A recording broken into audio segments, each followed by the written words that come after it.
Welcome to another edition of Top Lines and Tales. This week we're sponsored by Harbro, manufacturers and suppliers of quality livestock nutrition. This week we are back in the USA, and as well as our regular and highly knowledgeable co-presenter, Dr. Bob Hoke, we have a special guest who, amongst the cattle business in US, needs no introduction, Tom Burke from the Angus Hall of Fame. Welcome, gentlemen, and thanks for taking the time to be here with us on Top Lines and Tales. I'm excited about being with you. Tom, originally from Minnesota, you joined the American Angus Association in 1955. That's quite a while ago, Tom. Yes, and I've been an Angus enthusiast since, I guess you'd say, all my life. And I've always loved the breed. I've had a world of respect for it, and I'm proud to be a part of it. As you say, an Angus man through and through, and you became president of the Minnesota Future Farmers of America in 1963. You'd be kind of young for that post back then. Tell me, how did holding such a high leadership position as a youth, how did that help you in your career? Well, I think that in the United States, that FFA is really an excellent organization. It prepares you for the rest of your life from the standpoint of parliamentary procedure, from the standpoint of leadership characteristics.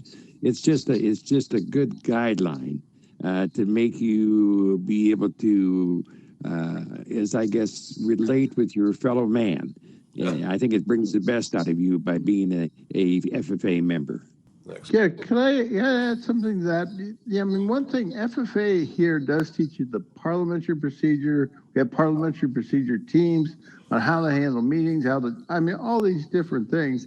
I'll tell you, that when you have FFA people running meetings, it's all the difference in the world because they know Robert's Rules of Order. And I mean, these ag folks are great. It's when you get the non-ag folks that can't run a meeting.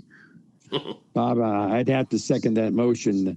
When I go to a lot of Angus meetings, I can always tell when the presiding officer has had some FFA experience because he's right on the spot from the standpoint of being able to conduct the meeting and knowing parliamentary procedure. Sure, and we have a similar organization in the UK called the Young Farmers Movement.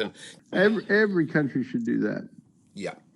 And then, Tom, your first major job in the livestock industry as a fieldman for, I guess at the time, your country's largest livestock publication, the Drovers Journal. And tell us about that role as a fieldman at Drovers and any other livestock publications for that matter. Well, the Drovers Journal was a great training grounds for a lot of people. As a fieldman for the Drovers Journal, you worked sales, you sold advertising, you covered shows, you made a lot of contacts with cattlemen, both purebred and commercial, throughout the livestock industry. And it was a wonderful job. I really liked it. I was there for 2 years, and I treasured my experience. And after working for the Drovers, you joined J.B. McCorkle's sales management business, and that's a name that's cropped up many times in my research and on these podcasts as well. I think going back to his Ohio State days of training some of the U.S.'s cattle greats, and it's a pretty rich list of the people that went to him, such as Herman Purdy, the Leachman brothers, Bob Long, Byron Good, Dale Runyon, Don Good. There's a long list there. It's a treasure list. What kind of man was McCorkle, and why was it that such talent was attracted to him, Tom?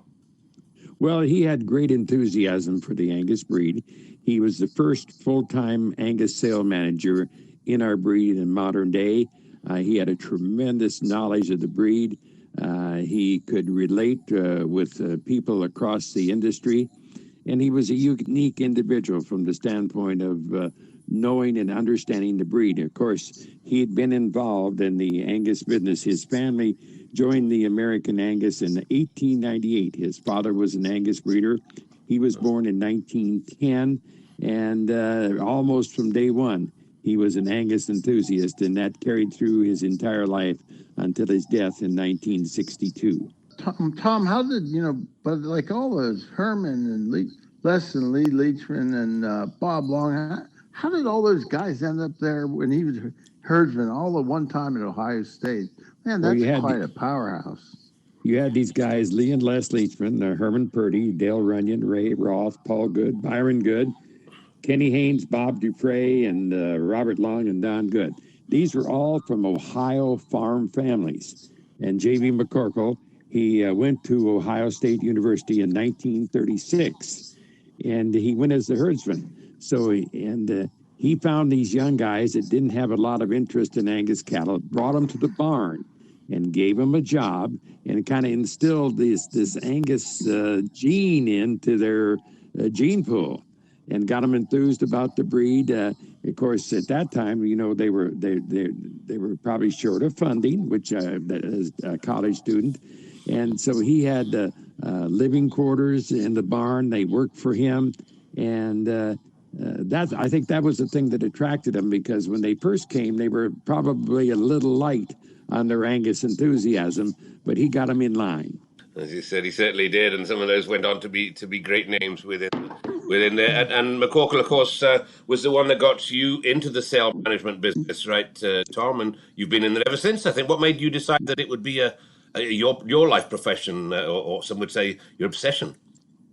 Well, I was working at the Dover's Journal, and I hated to leave the job, but he offered me this position in his sale management farm, and of course he was by himself, and so I thought it would be an excellent opportunity and something I'd really enjoy to work with Angus every day, and so I took him up on it, and it was a great decision because he was a real mentor. He taught me a lot about Angus cattle, about pedigrees, and about life. And so I really did enjoy working for him. He died in 1972. He passed away in 1972, and you took over the Angus Hall of Fame sales management company. And there must have been like jumping in the deep end there, Tom. Yeah, it was a real challenge, but I was up for it. He had been sick, and he trained me really well. I mean, and so when the time came, he was pretty comfortable with himself that I was in a position to take over. And to his credit, he did a good job with me. Okay. And you're now serving your 47th year, going back to 1972, as chairman of the All-American Angus Breeders Futurity. And isn't that considered part of the Triple Crown of Angus shows there? What are the other two shows that, and just how prestigious is it to win that Triple Crown? The All-American Futurity was the original Triple Crown show. And then to follow that was the North American International that's in Louisville and the National Western Stock Show in Denver. So you had to have the Grand Champion bull at all three and the Grand Champion female to be noted as a Triple Crown winner. Wow. Yeah, and that's quite a feat because, I mean, that's a summer show. And then you got to carry them all the way through January and keep them fresh. And not all animals can get that done. That's for darn sure. So, Bob, you'd have, like you say, that summer show at the Futurity. The North American would be in the fall, and Denver would be in the dead of winter. Yeah. I have a question for Tom. Why is there people showing these animals with so darn much hair now? I mean, they used to always show them at the Futurity slick. That seems to make sense to me. Well, we seem to be in what I call in the hair zone. A lot of people have got coolers where they put their cattle in and fit them, and it just seems to be a time when cattle with long hair on their legs and throughout their body, they're really in style. Of course, it gives them a lot of flash, but we all know that it's not overly practical. And so in our show ring right now, I wouldn't say that we're in a real heavy zone of practicality. It's a lot of showmanship and fitting skills. If I can just dive in there as well, being a cattle fitter myself in previous years, you can also breed hair into these cattle as well. A lot of that can be genetic. You're breeding from the hairy ones. Yeah, some lines of cattle just naturally grow massive hair coats, and others are slick. This depends on what lineage you have. Mm-hmm. I'll tell you, the last show I ever judged was in Texas, and it was the I don't know, field day or something, and state field day, and a very, very last show, and this young man had the hair all done up, and it was slick. I mean, it was beautiful hair, and I say and he was so proud of it, and I said, I'm gonna break this young man's heart. I'd rather have this slick, so I put him down the spot where he wouldn't come back for the championship. But I said, don't worry about it. I'm the only one that's ever going to do that to you. So no other judge will do that to you. I didn't judge again anyway, so it was all good. Well, we seem to be in a contest right now. Who can grow the most hair at shows? It's you know, we in the U.S. we kind of go to extremes, Aye. and when we go to extreme, more is best. Yep. And so we're really in that what I call that phase at the current time. You'll perk up the ears of a lot of our Scottish listeners who are professional in this trade there, because it's everybody's interest to grow more hair, and they all trying to learn the trade secrets from the older ones as to how we get this hair going on. Let's move on from the hair a little bit and to talk of shows, probably the biggest and world famous show, the Chicago International, and I think you were elected to the board of that one in 1974. Can you tell us a little bit more about that monumental event, please? Well, there probably was never a show like the International Livestock Show in Chicago, Illinois. It started in 1900. It ran through 1974. It had a 75-year run. And, of course, prior to 1970, the only thing that showed were Herefords, Shorthorns, and Angus. And then as we got into the 70s, we had an invasion of what I call cattle from Europe, basically exotic cattle from Europe. And so they became an important part of the International Livestock Show. But the International Livestock Show was something like there's never been. They would select the grand champion steer.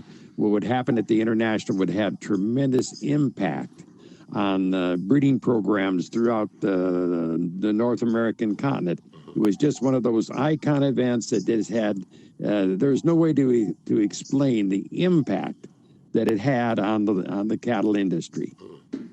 You were obviously honoured to be there and to be part of the board there. I mean, I was involved in the Royal Smithfield Show, which is our sort of British equivalent of that, if you like, another iconic event. But the Chicago International surely is, it is the creme of the creme. Yes, I was elected in 1974 when L.B. Pierce of Woodlawn Farms in Creston, Illinois, was president of the International Livestock Show. And so we worked well together, and I was proud to be a part of it. And going on with shows, Tom, you regularly attend just about all the major shows in the US and Canada. And I don't know whether our people quite realize just how big a task that is. And I think you have also regularly attend other shows like Palermo in Argentina and even our Royal Highland Show in Scotland. And they're all different, I guess. Give us your impression of the sort of various shows and the different types of cattle considered ideal in these various countries and continent, Tom. That's a question for you. Well, I tell you what, that's a pretty big question because, first of all, I guess I try not to miss a major livestock show because it's an excellent opportunity to see the kinds and types of cattle that people are breeding. It's also an opportunity to meet and see a lot of people. So I guess I'd call it the contacts you make are very, very important. As far as talking about the shows, I'll take the Royal Highlands first. The Royal Highland in Scotland is, to me, as an American, it's very unique. My last trip there was 2 years ago, and I was awed with the frame of the cattle. The bulls were weighing probably 3,000 pounds in their mature form. The cows were weighing about 2,500. They were huge. And the thing about them, they had a lot of U.S. blood in them, blood that really accelerated the growth. They were strong growth genes in the United States. But the Scotch-bred Angus, I was really awed by how big they were. Mm-hmm. Now, when I went to Scotland, the only native herd I saw was Dunluis of Geordie Suitors. Yeah. And those cattle were much more modern in their frame and had a much more different look to them than what I call the traditional Angus of Scottish descent today. Mm-hmm. Now, going up to Canada, well, you see some real deep-bodied, easy-fleshing kind of cattle that are probably about a frame score 6. They'll tolerate a little bit more frame. They're probably not as hair conscious or fitting conscious as the Americans are. But Canada has a lot of really good cattle, and they're really what I call working ranch type cattle. Then in the United States, we're kind of segmented. We have people that produce range bulls. We have people that produce show heifers. We have people that are on the genomic line. We have people that are just raising plain good Angus cattle. We have all kinds of demeanors. And so I say that the Angus breed in the United States has a wide umbrella. There's room for any and everybody. All you have to do is breed it and raise the kind of Angus cattle that you can sell effectively. Great praises. Can you just maybe bring in South America with that one as well? You've been in Palermo, I think, in Argentina. And in South America, you really have to appreciate they have cattle that are, again, really deep bodied, really thick. I'd say they're rancher kind of Angus cattle. You really appreciate their goodness. Now, in South America, they're extremely good feeders. I call them marginal on their fitting, but they still get them looking pretty good. But those cattle, I would say that if we could get some of those genetics to the United States, they would certainly have a place in our programs here in the U.S. But Argentina really has some excellent Angus cattle. And am I right in thinking that it's health reasons that's not allowed? Yes, the health reasons forbid them to come directly from South America, from Argentina. However, they can come through Canada and kind of angle their way down to the United States. Okay, excellent. I had on the podcast last week an Angus breeder from Australia as well, and again the cattle differ over there. Is that somewhere you get to as well, Tom? Yeah, I mean, if you go to Australia, with the conditions they have, they're very, very foot and leg conscious, which is certainly very important. And we've gotten that way here in the United States in recent years, but they're really conscious. They have a real solid and straightforward performance program. They're very conscious about soundness of cattle. They're very good Angus breeders. I knew you were a man of the depth of knowledge, and you certainly have described all those different cattle in a very succinct way there. If we move away from the cattle a little bit, Tom, you're also a sheep breeder, and so am I. You have a really good flock of Suffolk sheep, I believe, and while you're at all these other shows, you get a chance to check out the sheep as well, and are they all different in different places? Yes, I've been a Suffolk breeder for 40 years. And usually when I go to a cattle show, I'll walk over to the sheep barn and check them out, as I did when I was at the Royal Highlands and when I was at Palermo. And if I'm at Denver or the North American, I always check them out, and I enjoy doing that. And the sheep in the Royal Highland would be slightly different to the Suffolks anyway, would be quite a lot different to the ones that you have there in the US. In the U.S., for the most part, we have what I call the frame sheep that are very tall and have a lot of beauty and are fitted. Then we have what we call the slick-shorn. They're thicker, probably a little more meaty, but don't have the frame and growth to them. But they certainly have a place. And when you go to the Royal Highlands, you kind of take a step back, because these sheep are thicker than they are long. They are so thick and they're so meaty, and they've got those great Suffolk heads. I mean, they really have a place. And we've had a few of them come into the United States, and I'd say they've been relatively popular. Good. Well, it's nice to know we can all trade there. Bob, if I can bring you in, you used to judge a few shows yourself, and would you often run into Tom? Well, I would run into Tom some, and it was kind of interesting. And this kind of, I think this more points to Tom's character than anything. I sold my cows at the end, polled Herefords, to Herman Purdy, who sold them to a bunch of rich guys, and they were flushing them. And then all of a sudden I started seeing my cows, and they thought I knew something about polled Herefords. So all of a sudden I'm judging a lot of polled Hereford shows. And then, I'd be at state fairs. I remember Wisconsin State Fair in particular, great state fair. And I was judging polled Herefords. The Angus were in the other side of the ring. And Tom was just the nicest guy, came over and visited me. I mean, I was a nobody, just happened to be there judging a show. And I certainly wasn't with Angus at that point. And gosh, that really sorts people out. When there's nothing to be gained, they come out, they take extra time, and they visit, they show interest. And that's the kind of guy Tom is. I had that happen at a couple of shows where Angus were in one ring and I was judging in another ring. And I mean, Tom was always there and friendly, and gosh, he's a great guy. Thanks for those kind words, Bob. Thank you very much. That's a great credit to you, Tom. And Tom, going back to the management business, your bread and butter, I suppose I've read that you've conducted over 10,000 different cattle sales in 47 states, 7 provinces of Canada, the Caribbean, Mexico, and Scotland. Is that right? That's mind-blowing. That is correct. And I suppose for our UK listener base, which we have sort of quite a strong listener base, can you tell me about the one that you conducted in Scotland?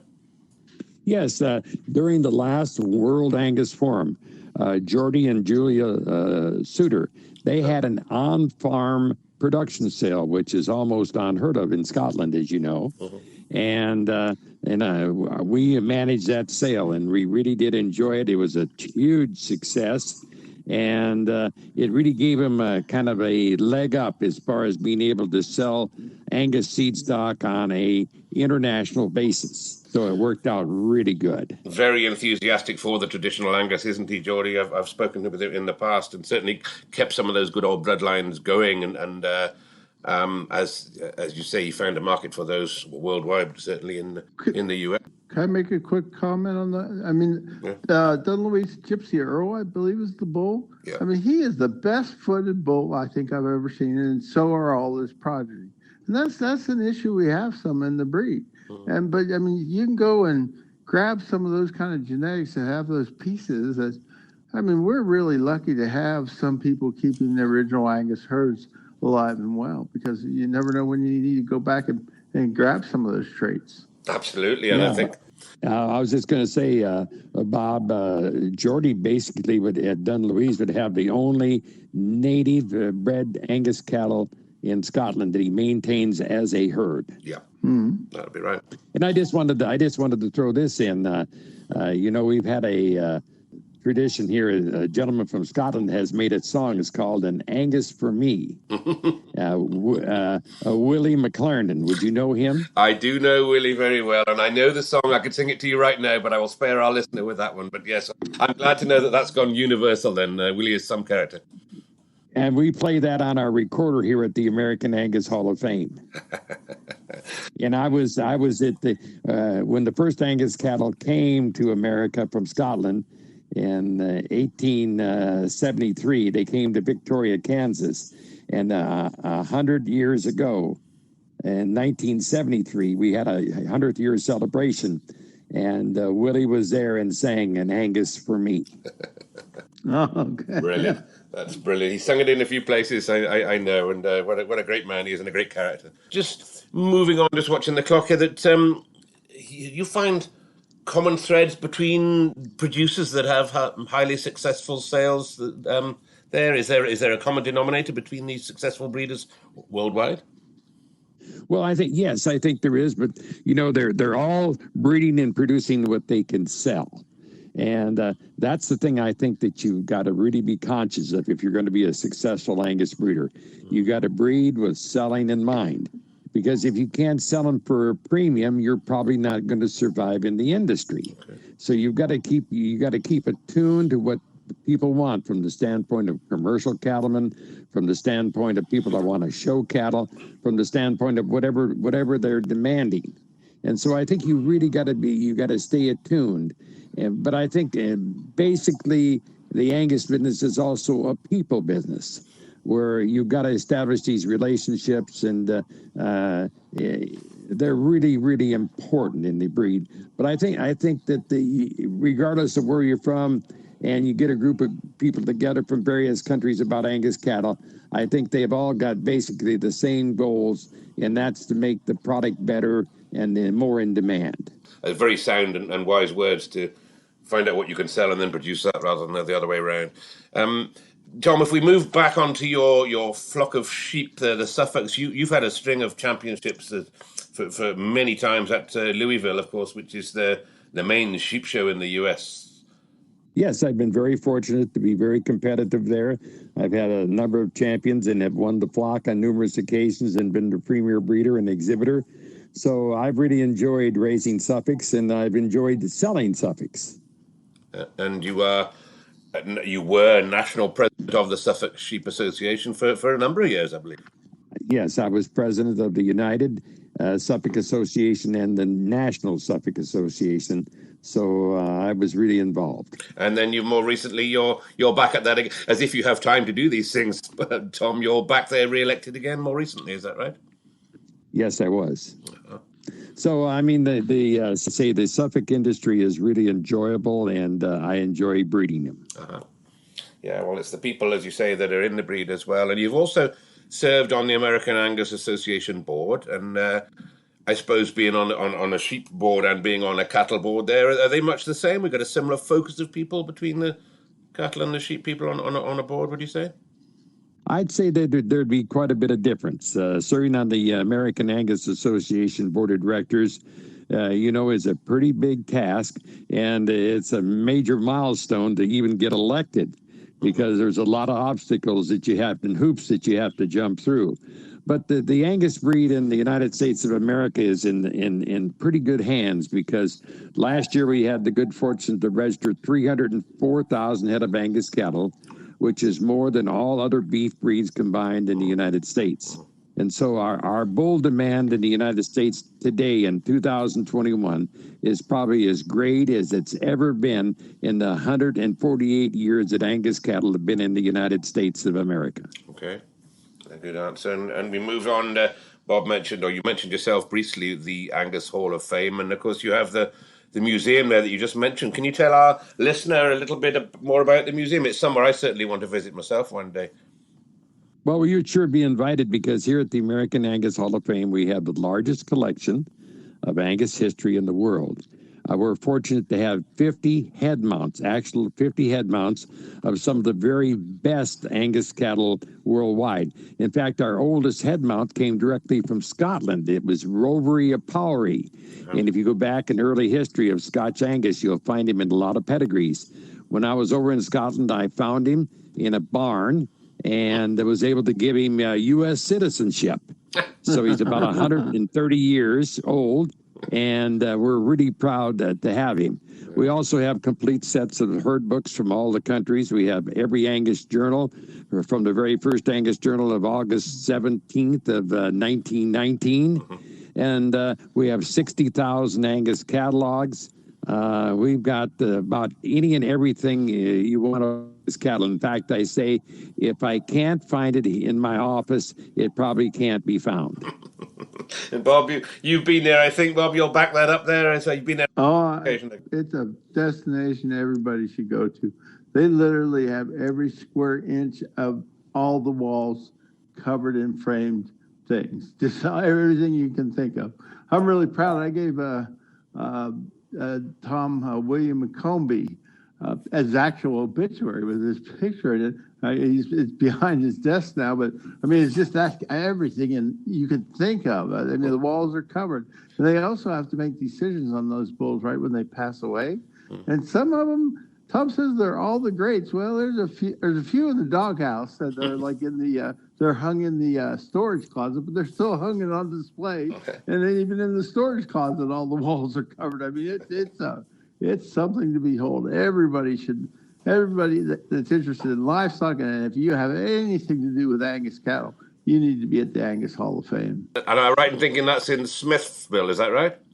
That's in Smithville, Missouri, and it's in the central part of the United States. It's about 15 miles straight north of the major city called Kansas City. Okay. And as I always say, we have free admission, we have free parking, and we even have free lunch if we know you're coming.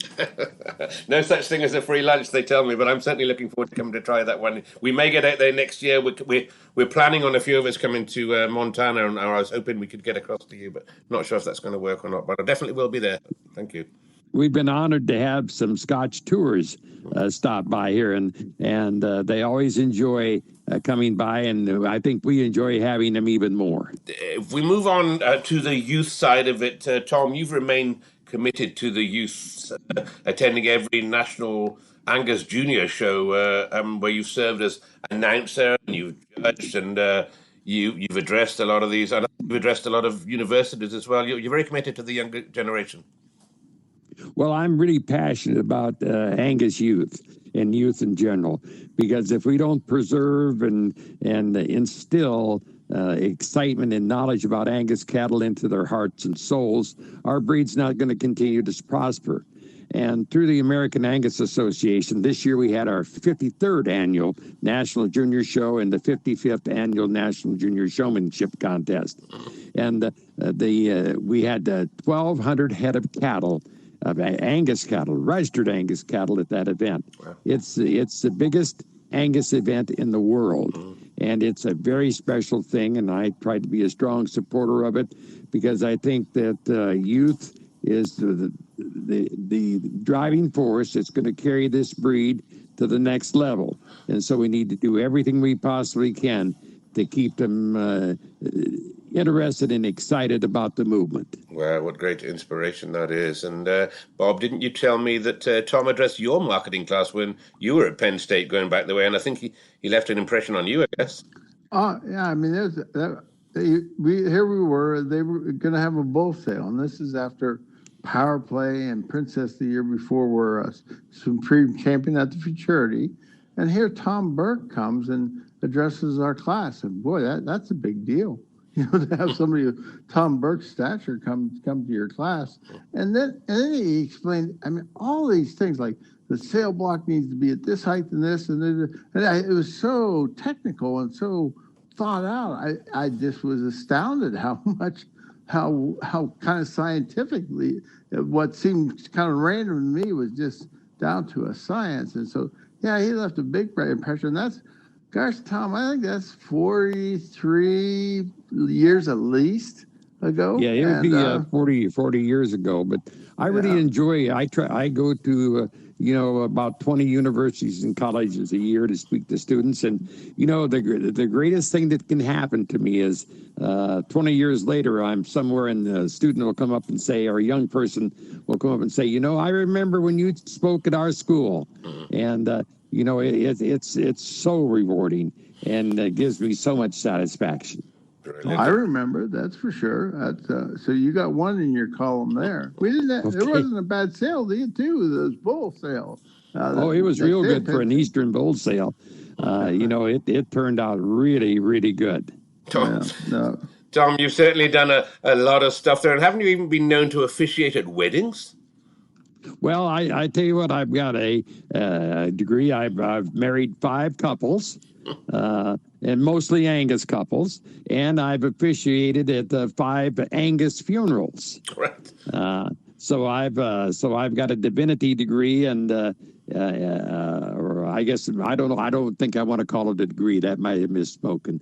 I guess I better call it a divinity license. And so I really enjoy doing that. I like the weddings much better than the funerals, but I'm always very passionate about the funerals as well. Tom has the robes. I mean, he does it up right. Brilliant. And you mentioned travels, and Tom, you've always been a man who travels, I know, but I read in 2007, I think it was, you were away from home for 341 nights. You boarded 412 planes and had 412 safe landings, and you were named, I think, as one of your country's best traveled people. Tell us about living on the road like you do. You must have some pretty good staff doing the organizing as well, I guess. Well, I make all my own reservations. That way I can't blame anybody if anything goes wrong. And I had the honor of being selected by our syndicate newspaper, USA Today, one year as the most traveled person in America. But as far as my flights, one year I did 411 flights. And the thing I always considered to be important, that they balanced the number of takeoffs balanced with the number of landings. I'm always very conscious of that, to see that they balance, because that's pretty important. It is indeed. It is indeed. Again, mind-blowing statistics that I just, not so many people could even understand, and all in the name of cattle as well. And during this, of course, like myself and Bob, you've written a large number of books too, I think. Tom, how many books have you written? Well, I think Bob would be the master of the books, because he's just completed one on Shorthorns, but I have done 11 books basically with my office staff here, with Kurt Schaff and Jeremy Haig and Carter Ward, about the Angus breed, the National Junior Show, people involved in the industry. And like I always say, these books today are probably just books, but I think in 50 to 100 years, they'll have some real value to show what we were doing during this generation. I'll tell you what, there's some of them are just fantastic. There's 2 book set of all the best cows and sires in the history of the breed. That's just something to really have as a resource for anybody interested in Angus. Wow. Okay. Thank you, Bob. Well, we do have a lot of Angus listeners on here, and they'll know that there are certain books that we have over here, and I'm sure the collectors will have copies of these in their collection. But certainly, if you go to angushall.com, there we go. Some of these books are there, are ready to be ordered, and you'll see some more information about Tom Burke. And Tom, you've also promoted my book, or one of my books, called Cash Cow, which I wrote about Jack Dick from Blackwash Farms. Do you ever have any dealings with Jack? What was he like? He came into the industry with a big spark. I mean, he put together the biggest Angus herd in America, and almost overnight it was over. Unfortunately, it ended up being somewhat of a scam, but still it had some credence to it to a point. I did have the pleasure of meeting him, but he was a very mysterious guy. He was a very mysterious person, and I think he enjoyed being mysterious. And, he came to Perth, and he would buy a half a dozen bulls, and money was no object to him. He'd just keep bidding until he got tired. And so he really was a real believer in direct Scotch imported bulls. Yeah. And an incredible man from the research that I did. And for those, again, our listeners, the book is called Cash Cow. They're putting a little bit of a promo. And a very good book, I might add. That I enjoyed. And I've given it as a gift to a lot of people, and they really have enjoyed it. Thank you. You gave one to me. Thank you, Tom. And just for our listener, Blackwatch Farms, of course, bought the record price bull in 1963 of Lynn Dirties of Ulster for $60,000 all those days ago. We're moving on with awards like Promoter of the Year and the Kentucky Colonel, you're known as, and numerous Angus Association accolades. You've had just about more awards than dinners, Tom, and this was capped off by having your portrait hung in the Saddle and Sirloin Gallery, I think, in 2017. Pretty much the highest honor I think your industry can give. Well, I have to say this, that my induction into the Saddle and Sirloin Portrait Gallery was the highlight of my life. I mean, it's something that's very special and near and dear to me, and I can't express it in words, just what it meant to me to get that honor. It was so special, and it'll always be special all my life. And I do, again, we've talked about this a few times for the listener on here, that it is the great and the good of the livestock industry that make it to that. So it's a high accolade. And Bob tells me, as an Angus man through and through, when you eventually pass on, you even plan to be buried at the George Grant Memorial, commemorating the first Angus, of course, that were imported into the U.S., Tom. Well, the first Angus cattle came to the United States of America in 1873, 148 years ago, and they were brought here by a businessman who was a silk merchant from Scotland that had come over to Victoria, Kansas, and he wanted to establish a colony. And he saw these longhorn females, all colors of the rainbow, with great big racks of horns. And he was very familiar with Angus cattle, so he thought, well, I'll bring over 4 bulls and we'll see what happens.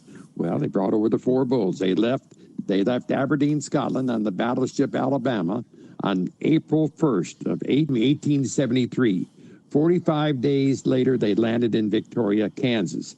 So they came across on the battleship Alabama. They had landed in New Orleans, Louisiana. Then they went by riverboat up the mighty Mississippi to St. Louis, Missouri. And then they went by train across Central America to Victoria, Kansas. And out at Victoria, Kansas is the Angus Monument that I made reference to, where Willie McLaren sang Angus for Me when we were 100 years old on May 17th of 1973. We were 100 years old. Angus cattle had been in this country 100 years when those first four bulls arrived. Well, at this beautiful monument, Mr. Grant is buried in this cemetery. And I was fortunate enough to be able to acquire a burial plot next to Mr. Grant. So when the time comes, Mr. Grant and I will be buried next to each other. Wow, that's phenomenal. That's total dedication to the breed. And now I want to clarify that I'm in no hurry. But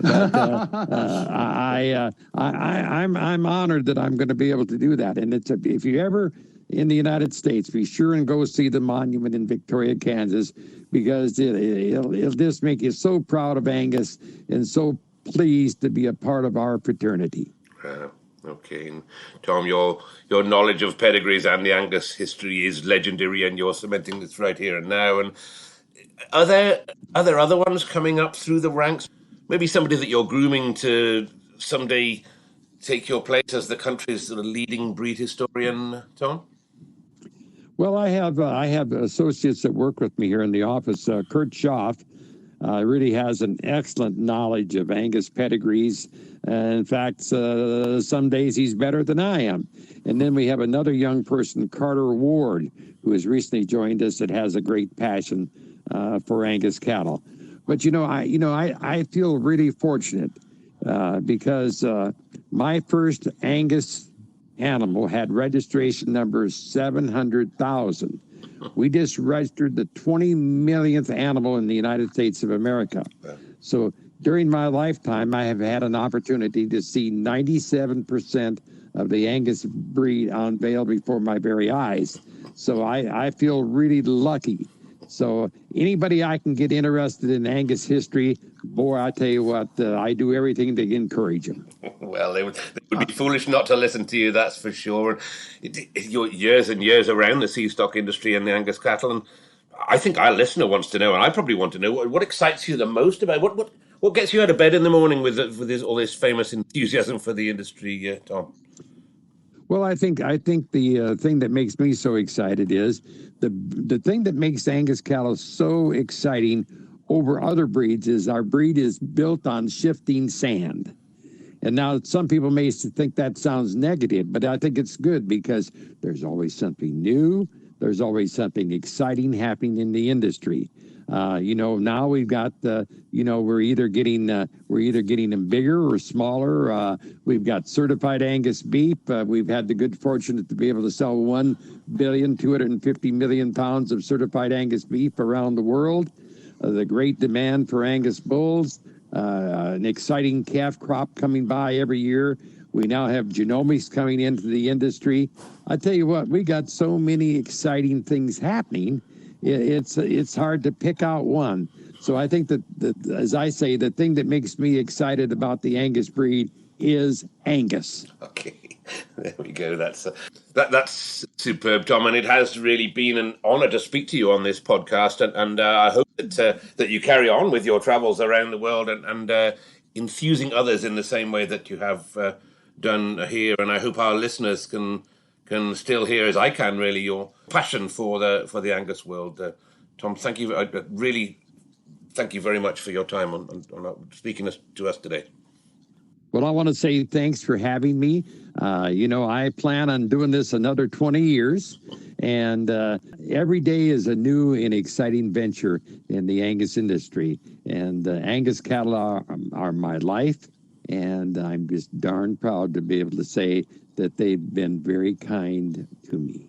Well, that's fantastic. And Tom, if you do get over to Scotland, I'd love to meet you in person. But likewise, we'll try and get over there and see you at the Angus Hall of Fame. Don't worry, the next Royal Highland show I plan to be at. I was just going to say, you never know where in the world you'll be somewhere in the world, and you might run into Tom. You just never can tell. He's a man that's everywhere. Bob, I thank you for your time as well. Back on the podcast as been a regular contributor and for a little bit of research that you furnished me with here. And I'd like to wish you well again with your Shorthorn book. Now I think it's out on the shelves. And gentlemen, both of you, great pleasure to have you. Thank you very much for being with us. Well, thank you. Happy days to you, and thank you so much. All right. Bye then. Thank you. Thank you for listening to this week's podcast, which was kindly sponsored by Harbro, suppliers of quality commercial and pedigree feeds and expert nutritional advice. Visit their website or find them on Facebook for more information. And while on the subject of Facebook, why don't you visit the Top Lines and Tails Facebook page, where you'll find photographs and more information to back up this episode.